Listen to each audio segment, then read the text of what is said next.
Well, originally, we didn't even turn over the first robe. This meeting of the City Council's Committee of the Whole is hereby called to order. There are 4 items on the agenda this evening.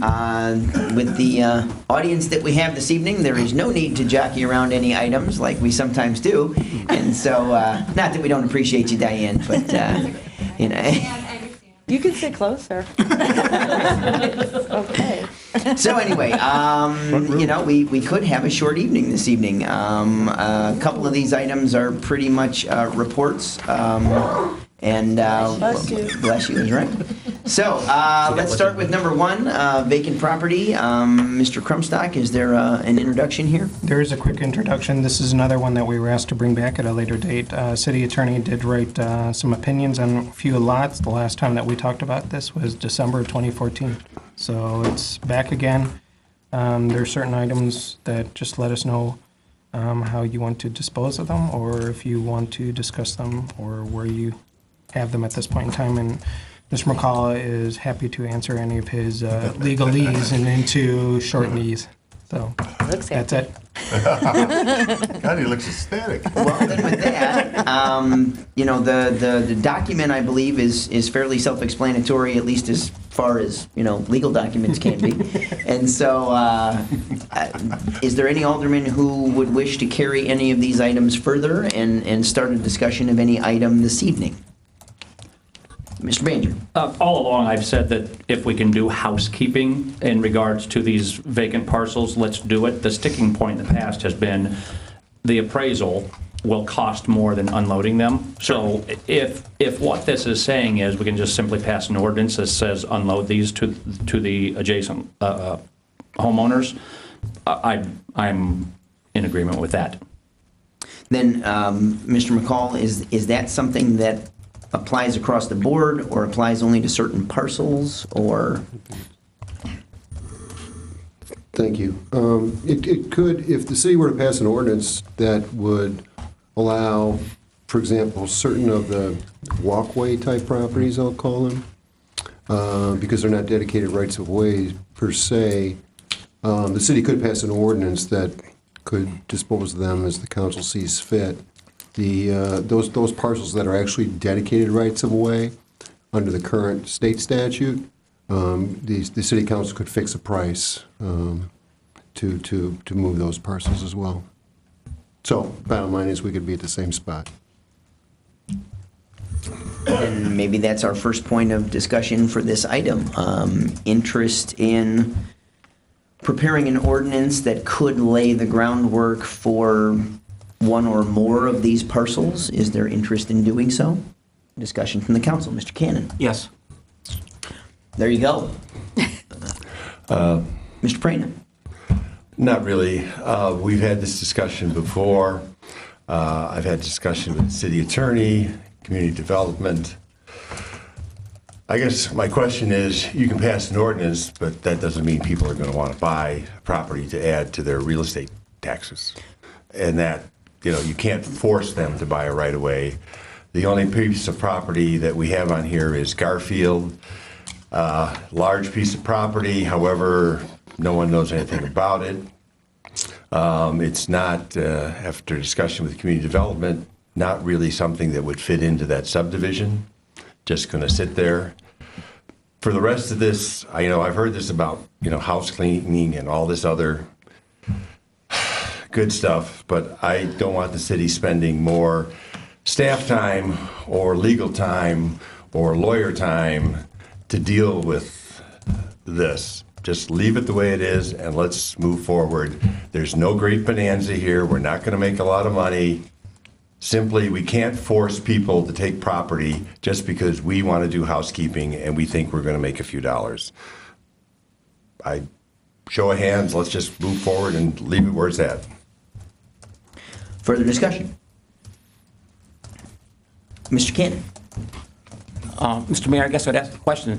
I don't recall anybody saying we're going to force anybody to do anything, have we? No, that's correct.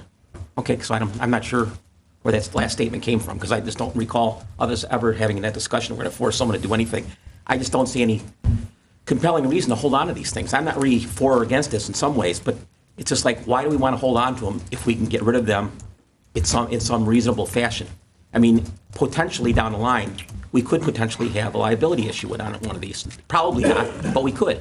Someone could get hurt, someone could fall, who knows? I'm not trying to predict doom, but I mean, we do have liability. These parcels have no value to the city, to my knowledge. I mean, we can't do anything with them. If the neighbors that are on either side of them or behind them or whatever can buy them and do something with them, I don't think we should prejudge what we can or can't do. It might give someone an opportunity to make their house larger. It might give some builder a desire to buy a house, knock it down, and have a larger lot to build a new home on it. I mean, I'm not trying presuming anything. I think there's all kinds of presumptions being thrown around that aren't really there. So I guess I'm for just trying to move them and get rid of them, get them off our books, because there's no benefit to the city. Thanks. I believe both the pro and the con have been set up fairly well. Mr. Diastis. The parcel that's labeled Peacock Lane, Yes, sir. is that the sidewalk that goes from, Barker to Peacock. Goes from Barker Road to Peacock. I used to live down the street, so. very Over in familiar. Plum Grove Hills. Yeah, Plum Grove Hills. It's approximately 1,800 square feet. It's 10 by 177. Well, right, but I believe the question is that a sidewalk? yeah, Yes, is that? it is. Yeah, it's just a Goes right of between way. two houses and then goes to Barker Lake? Yep, or Barker Road, or Barker Street, yes. Okay, because people use that all the time. Right. So I mean, if it's the one I'm thinking of, it goes between two houses, and it goes from like that little cul-de-sac and cuts through to basically Barker Lake or Barker Street or whatever. So, I don't, I mean, I think people use that a lot. Are we talking about the same thing?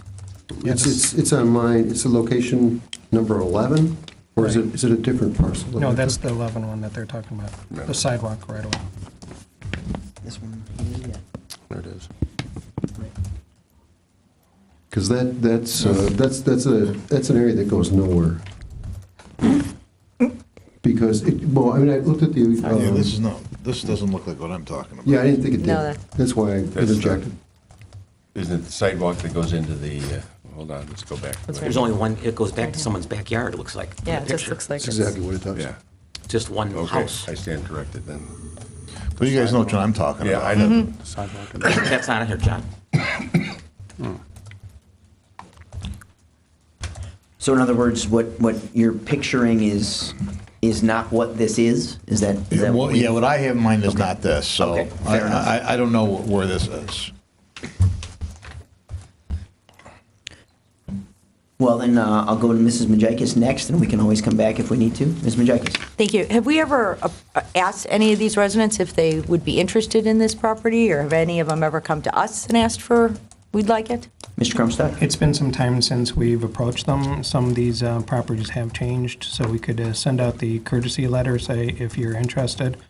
And the last time that some of this discussion was some of the pieces of property that actually, some people use it as their backyard extension or anything like that, was pretty much no. But if the council says we just want to unload them, then any number could be used, and that's typically why we do an appraisal. But if the council says just unload them, then we would use a number after their interest.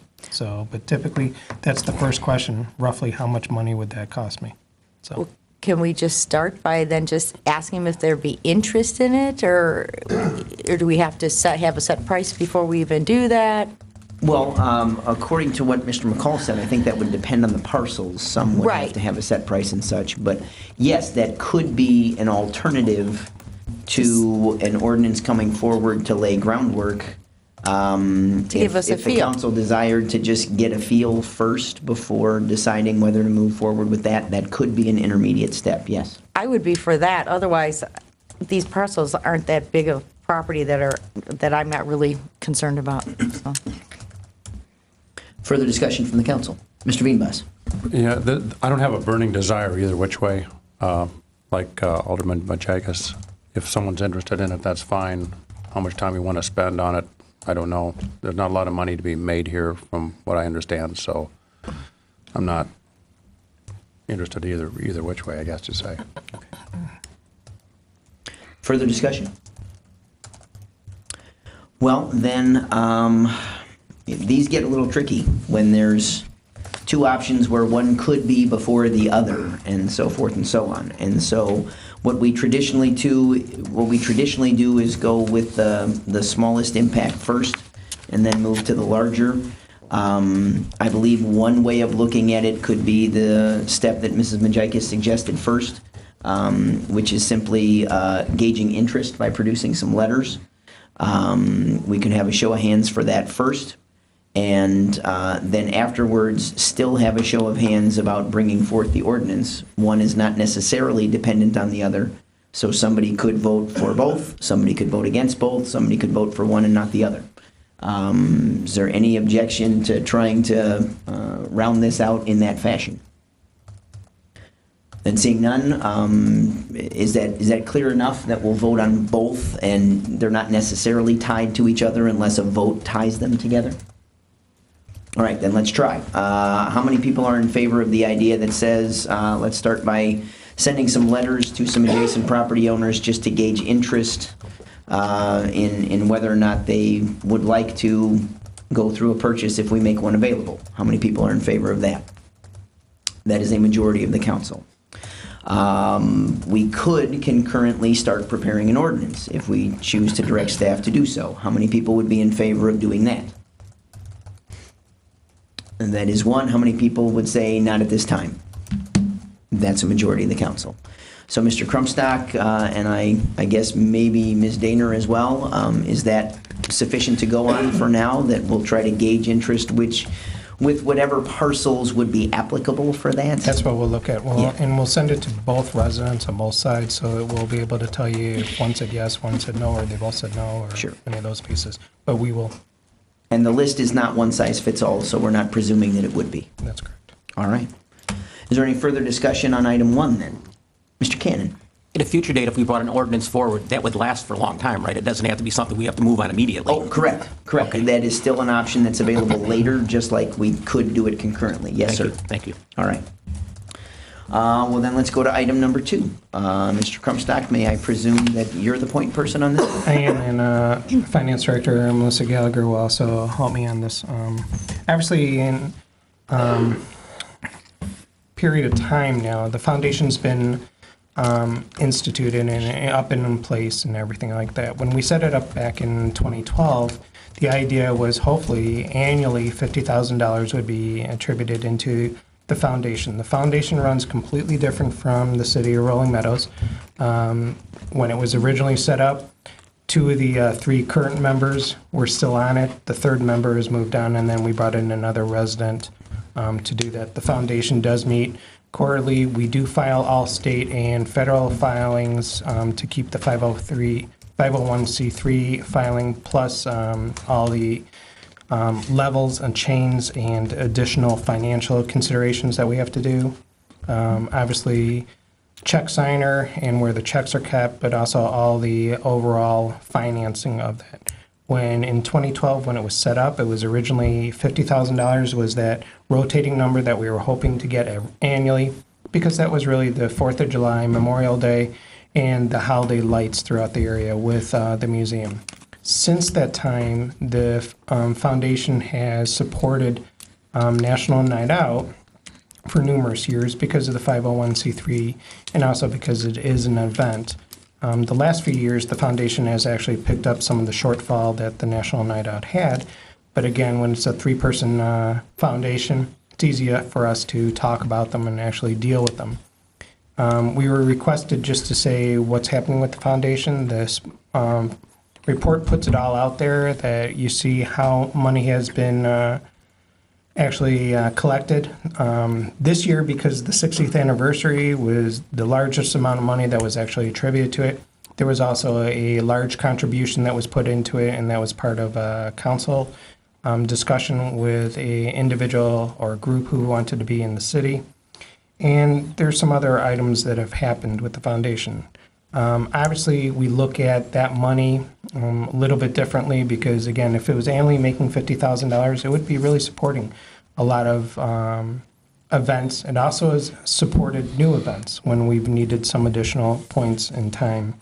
You can see how in the report that we talk about how much has actually been put in, how much has actually been expended. It's a pretty thorough report. The same thing is we do send out notices to residents. It's in the news and views. We do buck slips. So we do send it for business renewal. When we started, and we'll try doing this again, we do have different events at different businesses, local businesses, where they do a share back to the foundation, a day event.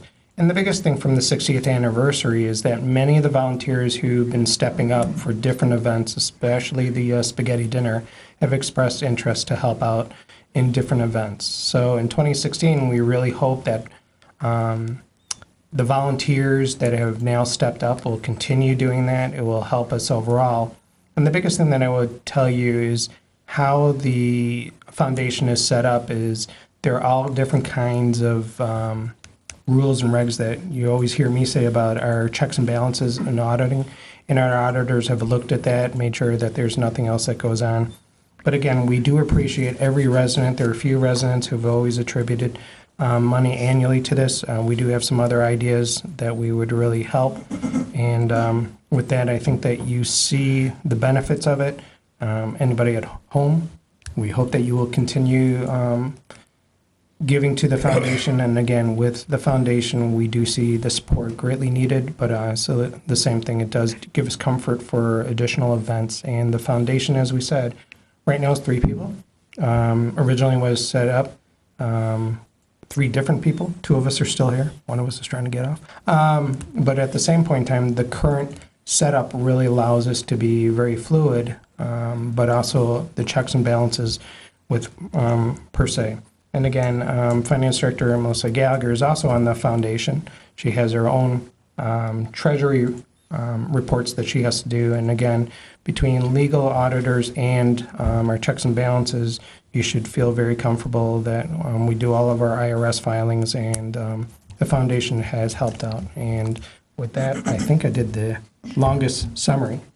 Did I miss anything? But again, we were asked to bring back information on the foundation.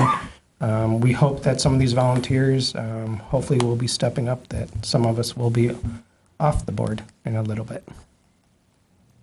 Comments or questions from the council? Mr. Cannon? Thank you. I would just like to say, Barry, thanks for you and Lori for your great leadership in this, and Melissa for all your help in the background. But I'm really glad that we started this program. I think it's really good for the community, and I'm looking for even bigger and better things in the future. And thanks for doing it. You did a great job, in my opinion. Further comments or questions from the council? Mr. Banger. Thank you. I agree with Mr. Cannon. Also, after reading this, I did have a suggestion. After that first year, which I think was 2013, when we had the fundraiser fatigue, at least I did, and not planning these, just attending those. I think we had 1 a month, and just going to Oberweis or going to this place or Culver's or whatnot for the 10 to 15% those places chipped in for every dollar the attendee spent. We laid off of that, but I would say definitely for things that are in some regards assisted by the Community Event Foundation, nothing cheesy like pass the hat, but maybe I don't know, a float or some sort of thing in the parade that at least advertises, hey folks, you feel free to chip in, and you can do it at the following location. Or if I was making the float, I'd make a big piggy bank with a slot that people could run up and throw money in. Well, if you're thinking of ideas, Mr. Banger, from what I understand, a great big red can yes. Would be appropriate, meaning back in the day, that's what people did, was go around with red cans to collect the money. So We also have a 60th anniversary float that we can turn into a red can if you'd like to work. I mean, I've been known to do my share of floats. So that was my comment with that. Yeah, and you know, I guess growing up in small town, exactly. You'd go to the gas station, and there'd be the little jar there with the taped over slot, and you'd just throw some money in. So something like that. I don't know how successful that would be, But again, our fund is up because of a big donation, but also it'd be nice to see just tons of little donations, which, you know, add up to a lot, and then we can fund a lot of these things. So those are my comments. Thank you. Comments appreciated, and I would just offer the warning, Mr. Banger, that loose lips often get you volunteered, so be careful what you say. Be careful. Further comments or questions from the council? All right, and we'll consider item 2 to be completed. That brings us to item 3, which I guess is a good thing that Ms. Gallagher is so near the podium. Uncompensated absences, I'm sure, is a finance matter, so Ms. Gallagher, the floor is yours. Thank you, Mr. Mayor. Before you is information in the council packet about compensated absences, which does show in our city's audit every single year. And just as a reminder, it's the accumulated balances of unpaid sick and vacation time, which is estimated by the city's finance department and reviewed by the auditors. In the audit for 2014, that number was 4.8 million as an ending balance between all funds for all employees. And back in 2014 and 2013, actually, there was an ordinance to change some things around to start funding those compensated absences. So the City Council did pass a resolution to provide some funding through that. Was a closeout of a fund, which was $421,000. And now through the budget process, we're allocating an amount every year. So between those amounts at $421,000 plus an amount in the 2015 budget and 2016, at the end of 2016, there will be an amount of $721,452 for funding compensated absences, which does show as an offset on our balance sheet. This topic was just brought back based on some of the ordinances that were recently passed. The ordinance that was passed was a vacation accrual limit revision, which does have a provision to pay down employees' time over a period of 5 years. And so with that, there was a discussion whether or not we should look at taking those committed funds and using some of those available resources. When we looked at it and discussed the item, city manager and I looked at that, and we believe that the prudent course, and we did speak with the auditors briefly as we're planning now for the 2015 audit, we did speak with them briefly, and they said, well, since you've begun that process of accumulating those funds, just to leave that fund balance in that accumulating balance. So that those funds, as a reminder, are in the general fund as committed resources by the City Council. And they said, just as you're annually accumulating those funds, just to continue on that course. We're just bringing this back as a report to City Council for further discussion as we go forward. But as we've mentioned in the report itself, being the fact that we've got a 5-year course through that ordinance process, in 2017 would be the first payout that would occur to bring the vacation time down as we move along from 2.5 times down all the way to 1 times accrual. So we just wanted to bring that down. What we're saying is also based on the fact that people are going to be beginning to use their time, those employees that are subject to that ordinance, that we believe that there'd be a limited need for cash payouts, and reserves would cover any of those costs. So just bring it back for City Council's review and discussion. Mr. Crumstock. And the final comment from staff is just that we feel that just letting regular fund balance reserves just absorb this would be beneficial than tapping into this amount that we keep on putting away for additional items. I would start by saying I concur with the staff. The idea that was brought up is not a bad idea. I just think it's too soon. It's far too early to go into that practice. And what I mean by that is we've established a couple good processes, I think, where when the city is above the midpoint of its reserve policy, then we use some of that money. When something is flush to a certain amount, we say, okay, maybe we can start dipping into it. When we make a little progress toward funding this unfunded liability, I think this would be a fine idea. But we're 15% of the way toward the goal right now. I just think that number is too low to proceed with diverting some of these funds, even to the intended purpose. I get that it is. I just think this has to build up further and farther, and at a point where it's a higher percentage. It might not even need to be 50%, but at a point where it's a higher percentage, I believe an idea like this would be better placed. Further comments or questions from the council? Mr. Prana.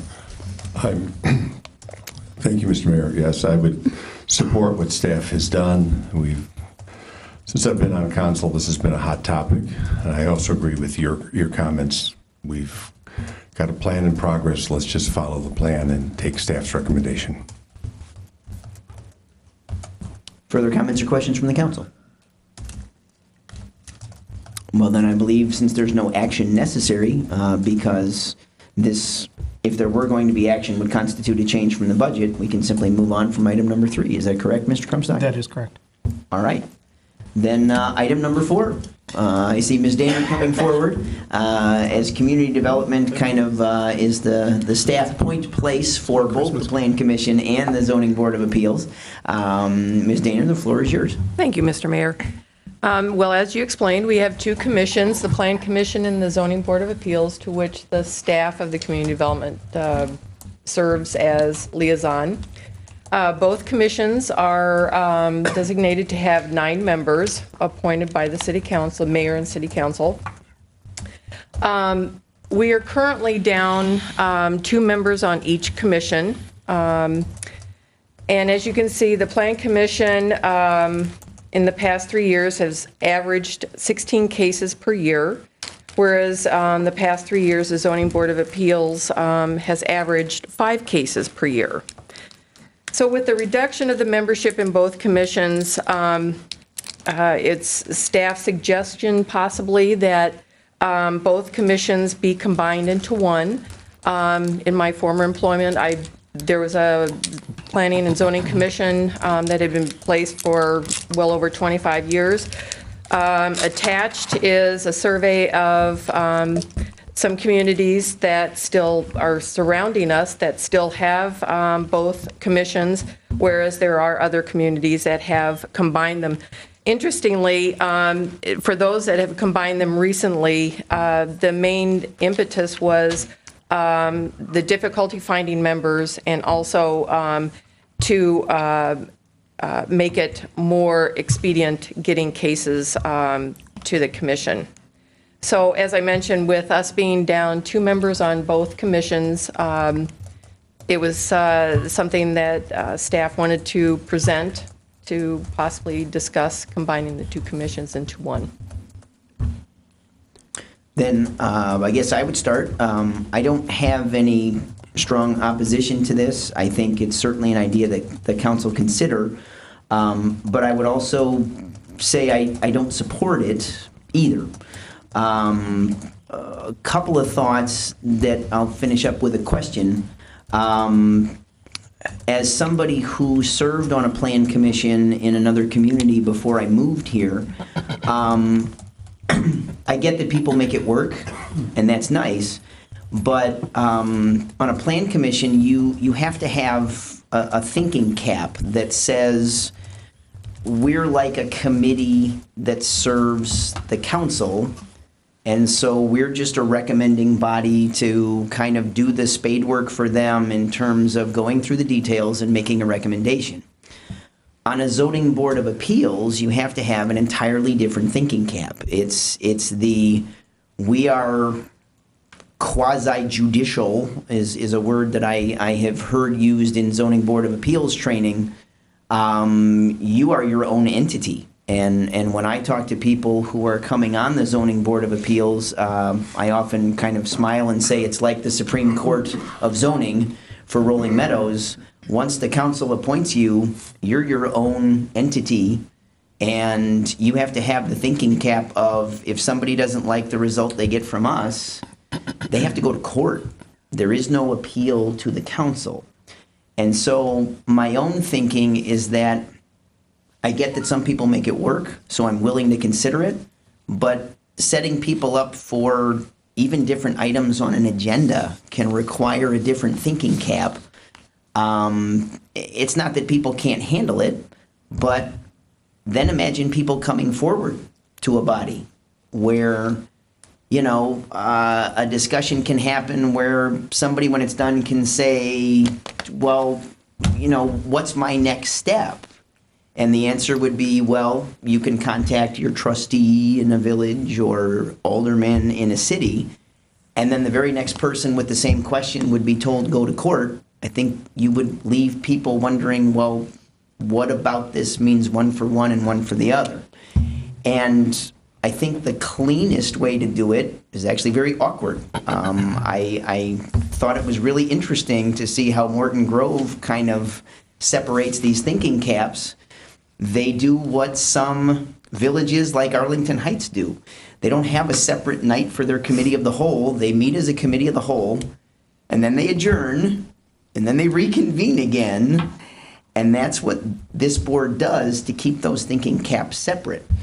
I think that if the impetus is we're down a couple members, I don't oppose this, but my preference would be I don't see any reason why those bodies need 9 people each. It seems to me if we have 2 people down from each commission, now is the perfect time to reduce the number of these committees to 7. I get that the small awkwardness that could make is you could have a quorum that's an even number. So you could have 4 people meeting, and then possibly votes could be split 2 and 2. The vast majority of votes that come out from both bodies are not anywhere near ties, so it could happen, but I don't think it's very likely. And by reducing the quorum from 4 to 5, that could make it easier to meet the quorum as well. So the thing that I think that would be nice about that is you reduce the number through attrition. Ms. Daner, my question is, if we were going to combine these 2, there's no way we would have a combined board of 14 people. How would we whittle the number down to something manageable without telling some folks who've been volunteering for us and might like it, we don't need you no more? How would we go about that? Well, a couple of the communities actually have alternates. I saw one that has like 3 alternates on a 9-member board or something. Okay. And in speaking with Lake Zurich, which is not on your sheet there, they have actually sort of what you were talking about with Mount Prospect. They actually kept in their statutes zoning board, plan commission, but they too meet the same night and technically are 2 separate bodies. Okay. But they too have 7, but with an alternate. And the alternate shows up in case somebody doesn't show up, and then they get to vote. Otherwise, if all 7 show up, they don't get to vote. So the alternates would possibly be those that are still interested in serving. Okay. And I freely admit we might get 1 or 2 or 3 or 4 of the folks who would say, I'd be willing to step down. Mm-hmm. I don't know that I would ever want to encourage somebody to have to think about that. But if we were going to go down that road, how many alternates would we be talking about? Because we do have 14 bodies right now. The highest number of alternates I see is 3. Mm-hmm. Any suggestion as to how many alternates you might want to try to field on this new board if we were to create it? Maybe initially we could poll them and, like you said, see if there were any. I do suspect that I am suspecting another resignation from the Plan Commission, possibly. So in the interim, we could possibly say we could keep all the alternates on, and then through attrition, just lessen them, say up to 4 as alternates if we wanted to go that way. And they could fill in for anybody that could not make it. So. Okay. Well, it's certainly a legitimate point. And so just saying again, it's not my preference. I would prefer to reduce both commissions to a number of 7. I think they're both viable alternatives. So comments or questions from the council? Ms. Majakis? Thank you. That was what I was thinking before you brought that up. And I was just kind of curious, like, how did that number 9 come? Because looking at this list in front of us, I'm seeing 3 communities around us right now that have 7 on each. Another one that has 7 combined, with them combined, 111. But where did that number 9 come out of initially? It's not a precedence that's set, it's not... All I did when I was researching this, it's from 1965, so I don't know what the... What a great year. I'm not even from 1965. Okay, let's just be quiet now. Anyway, so I would, but while I was looking at this, that's what I was wondering is why couldn't we reduce it down to 7 members on each? I would rather keep it that way, if that's... Since it's been on since 1965, I think we can change that in 50 years. So yes, I would be in favor of that. Thank you. Mr. Cannon? I'm more like Mr. Mayor. I guess I would like to see them remain, the two boards. I guess the question I would ask Valerie, is there any downside to doing 7 and 7? Is there anything negative about that? Well, just as the mayor pointed out, it's possible that we could have possibly 1 missing, and then we'd have a split vote, 3 and 3. We've only had that happen once, when we've had... So procedurally, it's not going to harm you, really, in usually? In voting, and if... Tie goes to the runner. I mean, there again, it's just the reduction of number of members and those... Yeah, if I might, just as the parliamentary guy, to put a finer point on it, anytime one body is gone, you get an even number with the potential of a tie. Right. And so that happens even with the current number of 9. What I'm saying is going from 9 to 7 changes the quorum from 5 to 4. And so if your minimum number to meet is 5, well, if 6 people show up, that's still the possibility of a tie. But that's the one thing that it could possibly open up is your minimum number for a meeting could result in a tie. I'm not worried about that, but it's a legitimate point. I'm not worried about it either. So, I mean, I would be all for it. I mean, we're 7. So, I mean, I think 7 is a reasonable number. Yeah, if you think about it, it only takes 7 of us to decide anything that the city has purview over, but we think it takes 9 people to make the research decisions. I think it makes sense, too. And I guess the other point I would make, too, is if, one of the things I guess I'd like to see is, we have a nice television station on Channel 6. Positions like this, I'd like to see us advertise them, saying we're looking for, and I know you guys are doing some good work with that, but it's another avenue. Some people never look at it, but some people do. Yeah, I just want to respond to that and make one additional comment. One thing that's not in the report, every so often we do have a quorum issue. So if you can move that down to 4, that would help us with the quorum. That's a different issue. Marketing, in the past, and this is what we've done in the past, we've put it on the marquee, we've done it news and views. We've done a lot of marketing.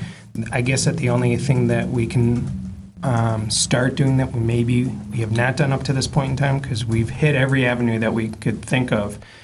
With the new system, we can probably push some other items out, but maybe at the same point in time, where we use buck slips in our water bill, maybe put something into the buck slip, because we really haven't done that in the past.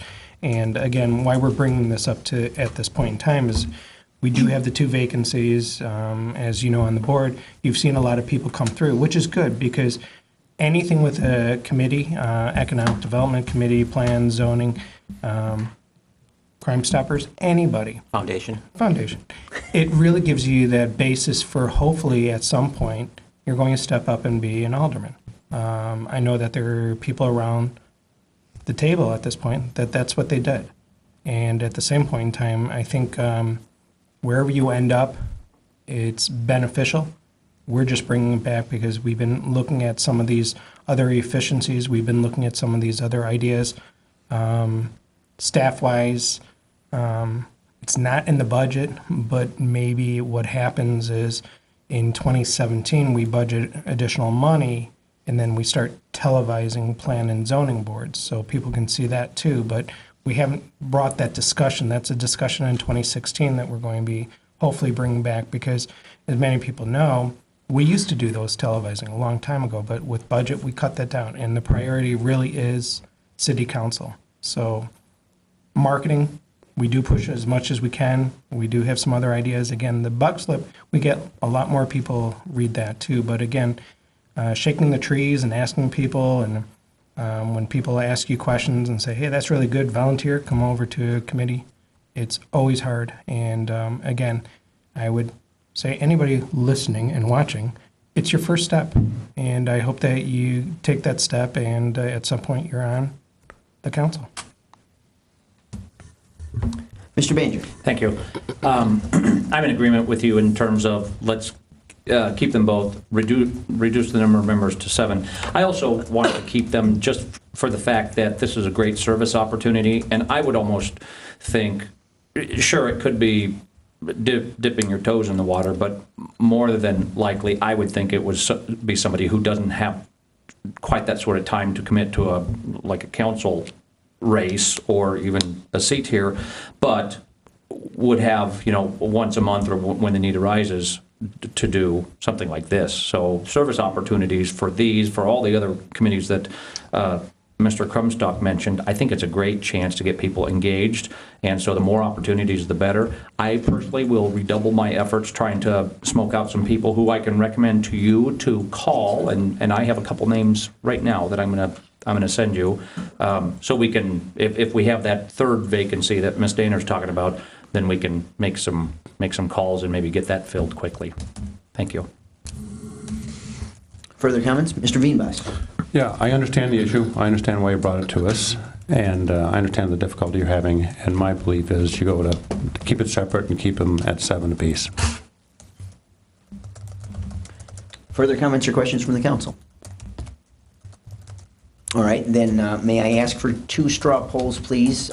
Just paying respect to the packet, the idea of combining, we'll ask for hands. And then depending on whether that goes forward or not, we'll ask about reducing to 7.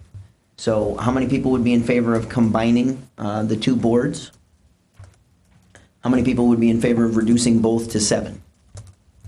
That is a majority of the council for the second option, and so if we could prepare whatever ordinances, et cetera, that are necessary to change the number from 9 to 7. All right. Well, Ms. Dahner, I really appreciate the time you took to bring it forward. I know you've been thinking about it, and so that's really going to conclude tonight's meeting, unless there's anything else on item number 4. If this discussion brought up any thoughts that anybody has about the way Plan Commission and ZBA operate, we could be in order for that. Mr. Prana? Could we just, since it's so early, go into closed session or something? This is the earliest. This is the earliest committee of the whole in the history of the council. I like think a history that on while we've had zoning. short council meetings, committee of the whole hasn't been this short in quite a while. That's correct. So, There's a hockey game on, let's go. I agree. all right, then without objection, we're adjourned. I object now.